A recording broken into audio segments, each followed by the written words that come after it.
আসসালামু আলাইকুম রহমতুল্লাহি ওবরাকাতুহ। ইন্নাল হামদুলিল্লাহ ওয়াসসালাতু ওয়াসসালামু আলা মান লা নাবিয়্যা বা'দাহু ওয়া আলা আলিহি ওয়া সাহবিহি আজমাইন। প্রিয় দর্শক শ্রোতা, তাওহীদের মূল মর্মবাণী হচ্ছে লা ইলাহা ইল্লাল্লাহ, আই লা মাবুদা বিহাক্কিন ইল্লাল্লাহ।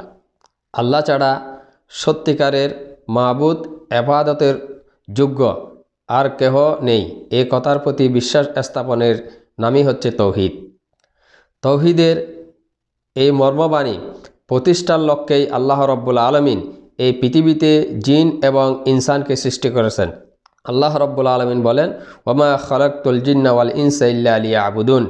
আমি জিন এবং ইনসানকে একমাত্র আমার ইবাদতের জন্য, লিওয়াহিদুন, আমার ইবাদতের জন্য একনিষ্ঠভাবে আমার ইবাদত করার জন্যই সৃষ্টি করেছি।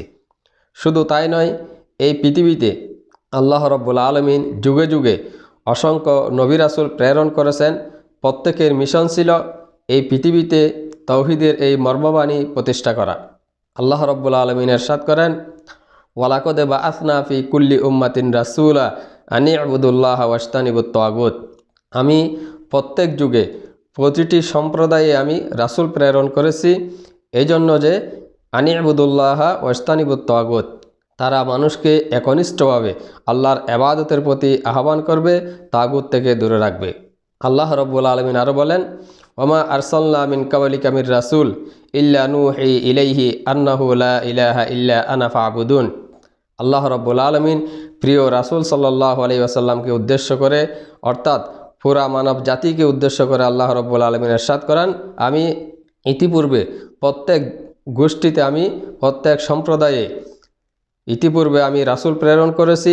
প্রত্যেকের দাওয়াতের মিশন ছিল লা ইলাহা ইল্লাল্লাহ, আল্লাহ ছাড়া সত্যিকারের ইবাদতের উপযুক্ত আর কেহ নেই।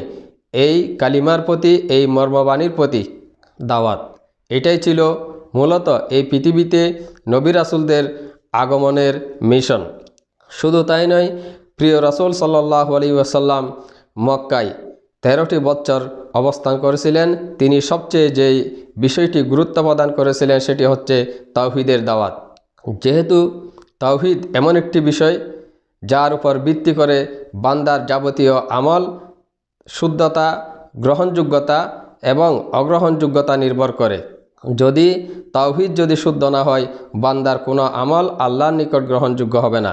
প্রিয় রাসূল সাল্লাল্লাহু আলাইহি ওয়াসাল্লাম তেমনি মক্কি জীবনে সবচেয়ে এই তাওহীদকে গুরুত্ব প্রদান করেছিলেন। আল্লাহ রাসূল সাল্লাল্লাহু আলাইহি ওয়াসাল্লাম যখন কোনো সাহাবীকে কোনো দাওয়াতি মিশনে প্রেরণ করতেন, সর্বপ্রথম তিনি এই তাওহীদের দাওয়াতের প্রতি গুরুত্ব প্রদান করতেন। প্রখ্যাত সাহাবী হযরত মুআজ রাদিয়াল্লাহু আনহুকে রাসূলুল্লাহ সাল্লাল্লাহু আলাইহি ওয়াসাল্লাম যখন ইয়ামান দেশে গভর্নর হিসেবে যখন নিযুক্ত করেছিলেন, সর্বপ্রথম তিনি হযরত মুআজ রাদিয়াল্লাহু আনহুকে যাত্রার শুরুতে তিনি উপদেশ প্রদান করেছিলেন। তিনি বলেছিলেন, ইন্নাকা তাতি কওমা আহলিল কিতাব ফালিয়াকুন আউওয়ালা মা তাদউহুম ইলা শাহাদাতি আল্লা ইলাহা ইল্লাল্লাহ। তুমি আহলে কিতাব সম্প্রদায়ের নিকট যাচ্ছ, সর্বপ্রথম তাদেরকে তুমি তাওহীদের দাওয়াত দেবে। এভাবে রাসূল সাল্লাল্লাহু আলাইহি ওয়াসাল্লাম তাওহীদের গুরুত্ব প্রদান করতেন। যেহেতু তাওহীদ হচ্ছে বান্দার আমল কবুলের সর্বপ্রথম শর্ত, আল ইখলাস লিল্লাহ, একনিষ্ঠভাবে যাবতীয় ইবাদত আল্লাহর জন্য করা।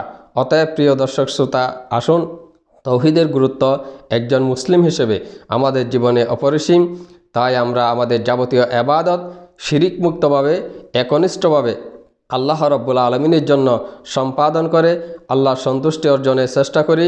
আমাদের এই পৃথিবীতে আগমনের, প্রেরণের যে মূল উদ্দেশ্য, সেই উদ্দেশ্য যেন আমরা যথাযথভাবে বাস্তবায়ন করতে পারি। আল্লাহ রাব্বুল আলামিন আমাদের সবাইকে তৌফিক দান করুন।